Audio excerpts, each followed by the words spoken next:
got new guys into the mix. Last year you were fortunate to have all 5 guys start every game. How is finding the new players and getting that gel going down? Yeah, so the new challenge we have this year is we lost 4 starters. Federico returns as the lone starter, so we have to fill 4 spots. We have some veteran guys that are returning that have been in the program for a while, so they know the system. They're competing for starting jobs. I'll just go down through the depth chart here in a second. We picked up some guys in the portal. So we picked up 2 portal players in January that joined us.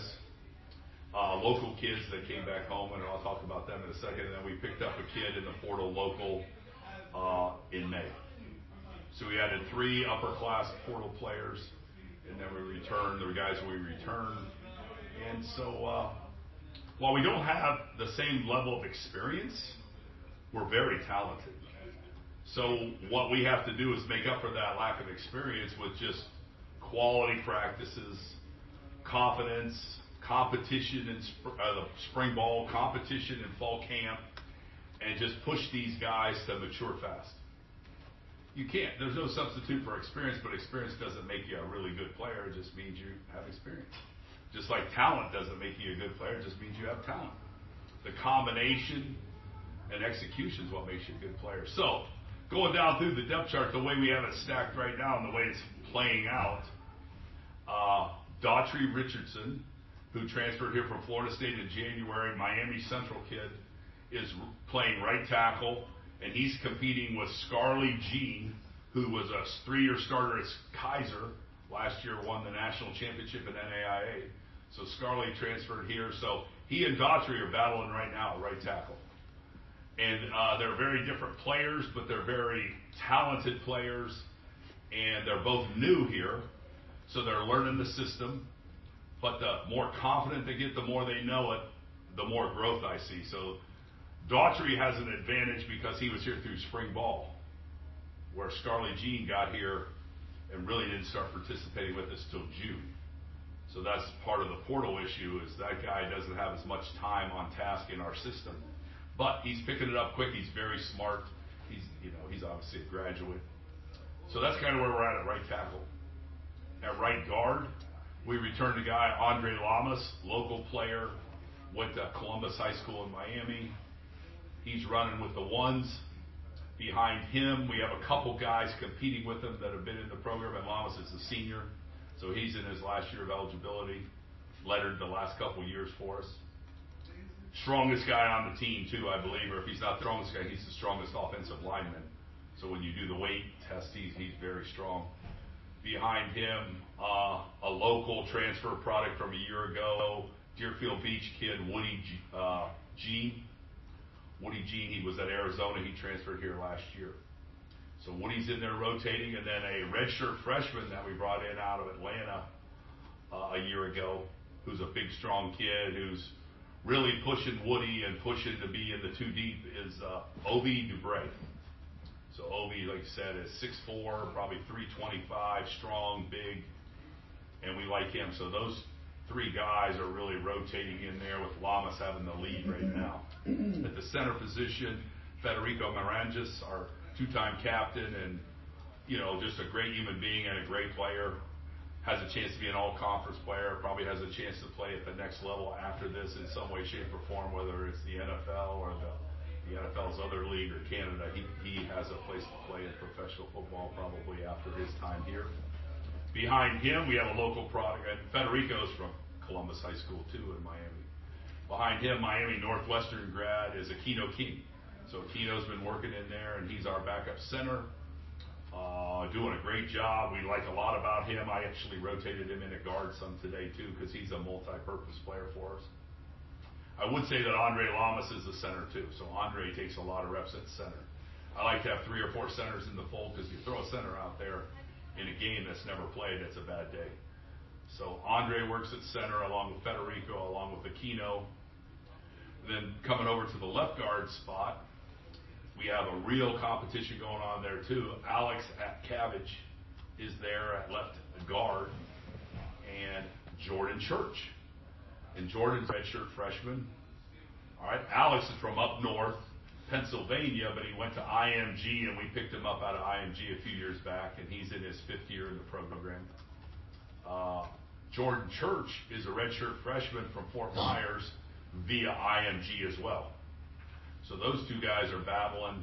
A lot of experience in Alex, a lot of talent in Church, and excited to see where that ends itself, because that's a day-to-day battle. And then if you move out to the left tackle spot, Malcolm Lamar right now has the lead at the left tackle spot. Malcolm, a Tampa Armwood kid. He's a senior, last year of eligibility. Was a defensive lineman when he came here. He transferred here from Florida State about 3 years ago. And after 1 year playing D-line here, we knew that wasn't the position. So I grabbed him on offense, and he worked with me, and we've come a long way, and now he's the left tackle for us. Not necessarily the permanent starting left tackle yet, but he's leading that spot and is doing a good job there. Like I said, Malcolm was a defensive lineman, so he's a converted guy that had never played offense before, and so I've had 2 years now, and it's time for him to go help us. Behind him, we have two guys battling and pushing him. We have a transfer from Maryland via Belglades High School out in the muck, Jacavian Nonar. Jacavian is a big kid, 6'7", 285, played at, like I said, Belgrade, went to Maryland for 2 years, came back in the portal to us in January, and he's been playing left tackle and right tackle in the backup, but mostly left tackle this fall. And then we picked up a freshman in January who came here from Germany.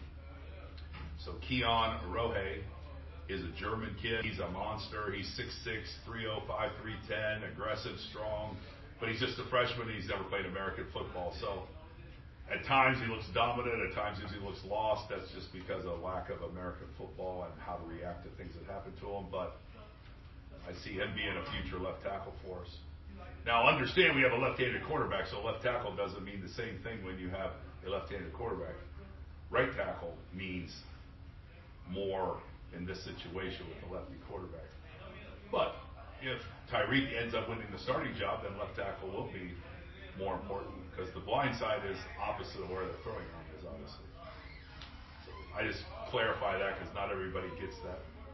I have a lot of questions about that, and I'm like, well, I see a left-handed quarterback out there. I played left-handed quarterback when I was in college at non-union, so I kind of understand how people get confused about that, because I'm like, why is our All-American playing left tackle and our not All-American playing right tackle? No one could explain that to me. You can cut that out. That doesn't need to go to the national press. That was just me having a sidebar moment for a second. Okay, so that's kind of the 2D. What other questions you got? Coach, how's Jordan coming along? Church, really good. High-level talent. Really good player. Just got to be careful bragging him up too much, because the P4 scouts are listening to these press conferences and they see who I like. So he's doing good. Sorry, I didn't cut you off there, but you with Keon, what do you kind of look to develop with him in his first year? Is it the footwork? What exactly are you working on the most with him? No, he has all that. He understands how to do all that. It's how what defenses do, how to react. His thing with limited football experience in American football is, if this happens, I do this. If this happens, I do this. Some of these guys can fall back on stuff, playing that position for 8, 9, 10 years of American football. He can fall back on nothing. You know what I'm saying? So he just lacks that. It's like taking a power forward in basketball and saying, you're our starting tight end. And then all of a sudden that he might have all the skills to do it, which might take him 3 years to figure that out. But I think Keon, he's a 4.0 student, so he's straight A, highest GPA on the team. So, I mean, he probably can figure it out pretty quick.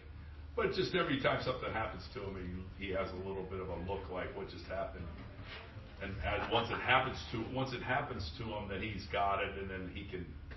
But a lot of stuff can happen to you in 5 days of practice. So, but he had a good spring, and just love who he is. So his future's bright. It sounds like a lot of the jobs are still open at this point. It sounds confident. They are. They're still open. Yeah. Because we don't have any returning starters. I would say the person who is closest to having his position locked down would be Federico. Do you think it's a benefit having that much depth and going into the season? Absolutely. Yeah, absolutely, because I can keep everybody on their toes. Competition keeps everybody on their toes. Depth with competition means if something happens to a guy and he gets dinged up, the next guy in's ready to go. So every single one of those guys I mentioned is taking reps with the ones or twos in training camp in 5 days. Not a one of those guys has not taken reps with the ones or twos. So they're all getting quality work. They're all getting about the same number of reps. And then I didn't mention Alex is a center too. So I've trained Alex and Lamas to be centers so that I can keep the mileage off of Fed because he's an old man in our system now. He's been here a while. And so I want to make sure he's fresh because Fed will work so hard in the off season and so hard in practice that he can run himself down.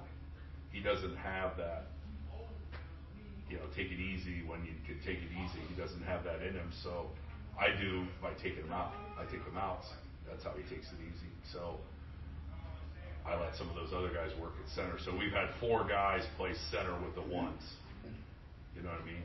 But Fed's the lead guy there. He's the captain of our team. Right now, you would say he's our best player until somebody proves it different. Best player up front. Doesn't mean the other guys are a long way away from him, but he is the best player proven after 5 days and after the last 3 years I've been here. How much have you seen the culture change around the team as a whole over the last year? Oh, I've seen it change. Yeah, I understood the culture of Tom Herman because Tom Herman and I were together for 3 years, and I understood what kind of culture he was going to bring in. So it wasn't, but it was, very much different from the previous culture. And so, transition takes time. Transition takes buy-in. So all that, but I do see a difference. I feel a difference in practice. I see a difference in practice. I see a difference in meetings. I see a difference in everything we do that, for the most part, 90% of our team is bought in, and there's very few guys that we're still trying to push to fall in line. You know what I mean? And that's very refreshing. It makes it more fun to coach, and we can focus on coaching instead of pushing culture buttons. You know what I mean? So I think we made a lot of progress there, which I think is going to pay dividends because I think that's how you win close games. Because I think last year we had 6 one-score games, right? Mm-hmm. So if you split those, you're 7-5 last year. Now we didn't deserve to win those. We didn't, but if you can take small steps and find a way to win 3 or 4 of those one-score games, it's a whole different. So are you a long way away or not a very long way away? Time will tell. Time will tell whether this off season, this cultural buy-in will allow us to push through and win those close games. And we believe it will. We're totally confident that will, but until we do it, it's just tough. Coach, I want to follow up with you about a comment that you made Okay. about your tackles. How have you and Coach Fry really worked together and game planned for the possibility of having either a lefty or a righty starting going into this year? How have you been able to manage to where both sides are prepared to protect the blind side? Well, Daughtry Richardson can play right tackle or left tackle. Scarlett Jean can play right tackle or left tackle. It's helpful. Jacavian Nonar can play right or left, and Keon Roney can play right or left. The only guy that's never played right tackle of our 5 top tackles is Malcolm, because he was a converted defensive lineman, and I didn't want to convert him and train him on both sides. Those other guys have been lifetime O linemen, so they've been cross-trained. So all spring, Keon and Jacavian Nonar played right. You know what I mean? So we flipped it so that they would have practice on both. So once we decide and finalize a starting quarterback, then we can decide and finalize where we want to put our pieces at tackle. But I'm confident that Daughtry, Scarlett Jean, Keon or Jacavian could play either side, and after a couple days practice, be ready to go. But we've cross-trained them, so we have 4 guys that could play left or right. All right, last one. And then I also want to follow up with you. When you were going through the rap sheet and the depth chart of everybody that you have, a lot of South Florida, a lot of Palm Beach, all the way down to Dade County. Can you talk about just being able to keep our guys home and really buy into that Tri-County takeover and be able to keep everybody within being an hour and a half of home? Well, yeah, that's where I started recruiting. If there's guys within an hour or 2 hours of here that are good enough to help us, then we're going to go after them as hard as possible. Because I think that it's a great place to play, and I think their families love it. And they're South Florida kids, so they understand the South Florida climate and the culture. And then if we see other guys outside of that circle of within 2 hours, we go all the way up to Orlando, but I go all the way to Jacksonville. So I've signed guys from Jacksonville, Gainesville. We have a kid that we signed from Gainesville that's on our team, a young freshman tackle. But anyway, that would be our starting point of recruiting. And then when we look in the portal, we look for guys who left South Florida to go on and realize they want to come back. So as we look in the portal for guys, that's what we look for first. So we search the portal for people from Florida, specifically South Florida, and then we see if they're a good fit for us. We see are they what we're looking for. Sometimes we pass on some of those guys, but if we can choose between a guy from Tennessee or in the portal or a guy from South Florida in the portal, we'll take the guy from Miami Central over a guy from, Nashville, if they're equal, right? So we believe in that Tri-County takeover. We want a majority of our players to be from South Florida. We want South Florida to have pride in this program and represent us at the games and come, and we want fan base from South Florida. So we would love to have that as part of our football DNA here, is to be another quality state university in South Florida. All right, thanks, Coach. Thank you, Coach. Thank you.